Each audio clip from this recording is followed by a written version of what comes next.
देखने जा रहे हैं कि श्रीउन के सामने बहुत जल्द मोनी की हकीकत आ ही जाएगी। श्रीउन जिसने अपने माँ बाप को खफा किया, अपनी बहन का घर बर्बाद किया, सिर्फ और सिर्फ इस मोहनी की मोहब्बत में। लेकिन मोहनी को तो अब श्रीउन से मोहब्बत थी ही नहीं। मोहनी ने तो अयान जैसे इंसान की मोहब्बत की कदर ना की तो वह इस श्रीउन की मोहब्बत की क्या ही परवाह करती। उसे सिर्फ मोहब्बत थी तो ज़रियून की दौलत से, जिसको वो हासिल कर चुकी है और उस पर ऐश भी कर रही है।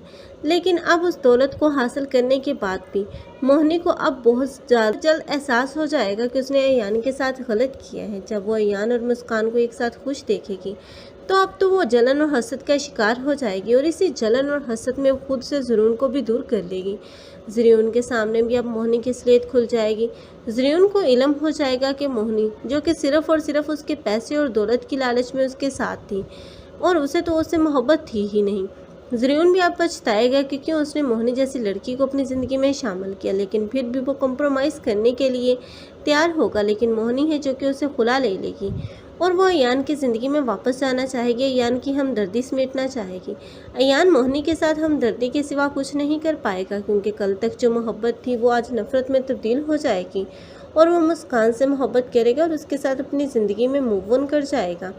इधर अब मिर्ज़ा जिसके पास कुछ नहीं रहेगा, ना तो उसकी औलाद और उसकी बीवी तो पहले ही वफात पा गई और जो दूसरी शादी उसने की थी वो भी अब उसे लूट कर चली जाएगी।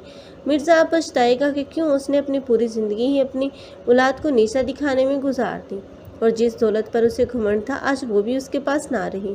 तब वो पछताएगा, अपने ही बेटे से माफ़ी मांगेगा।